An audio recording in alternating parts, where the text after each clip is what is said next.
কথা এষাৰ কওঁ বুলি ভাবিলোঁ। এটা ৰীল দেখিছিলোঁ মই আজি। ৰীলটো কিমান দূৰ সঁচা, কৰোঁ বুলি কৰিছে সেইবোৰ মই একো নাজানো। ৰীলটোত আছিল দুগৰাকী তিৰোতা মানুহ, এগৰাকী বয়স বহুত বেছিও নহয় আৰু এগৰাকী হয়তো ছোৱালী আহি আছিল। বাইকত দুটা ল'ৰা আহি আছিল। তেওঁলোকে জোকাইছে, অ' বাইদেউ আপুনি জুই জুই, আপুনি নে আপোনালোক বুলি ক'লে যে জুই। তাৰপিছত তিৰোতা মানুহগৰাকীয়ে নিজৰ চেণ্ডেল খুলি দলিয়াই দিলে। কথা এষাৰ হয় যে এই বস্তুটো অসমত কিহৰ কাৰণে বহুত বেছি, যেতিয়া ওলাই যাব ক'ৰবাত নিজৰ ভায়েক নিজৰ সম্বন্ধীয় মানুহৰ লগত গ'লেও জোকাবলৈ নেৰে। যেতিয়া বাইকত যোৱা যায় পিছফালৰ পৰা চিঞৰি দিয়ে, তেনেকুৱা ধৰণৰ হয়।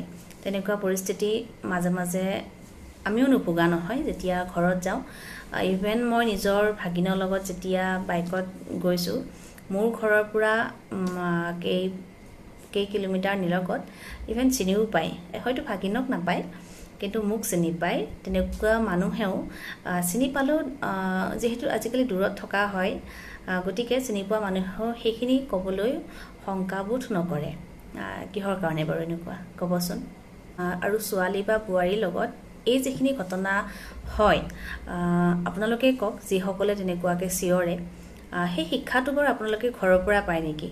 আপোনাৰ মা আপোনাৰ ভণ্টিকো যদি কোনোবাই তেনেকৈ বেয়াকৈ চিঞৰে, গতিকে আপোনালোকে ভাল পাব নেকি? যেতিয়া নিজৰ ভনীয়েকক কোনোবাই মাল বুলি কয়, তেতিয়া এটা ল'ৰাৰ কিন্তু নিজৰ পুৰুষত্ব জাগি উঠে, আন এটা ল'ৰাক মাৰিবলৈ উদ্যত হৈ যায়। কিন্তু সেই ল'ৰাই বেলেগ এটা ল'ৰাৰ ভনীয়েকক বা বেলেগ ঘৰৰ ছোৱালী এজনীক বা বোৱাৰী এজনীক মাল বুলি ক'বলৈ লাজো নকৰে, ভয়ো নকৰে, বেয়া একো ভাবেই নালাগে, জাষ্ট এনজয় কৰিছে সেই শব্দটোৰে। মানুহৰ আনুষ্ঠানিক শিক্ষাৰ লগতে নিজৰ মনটো শিক্ষিত হোৱা বহুত বেছি দৰকাৰ। গতিকে নিজৰ মনটোক শিক্ষিত কৰাটো বহুত বেছি দৰকাৰ।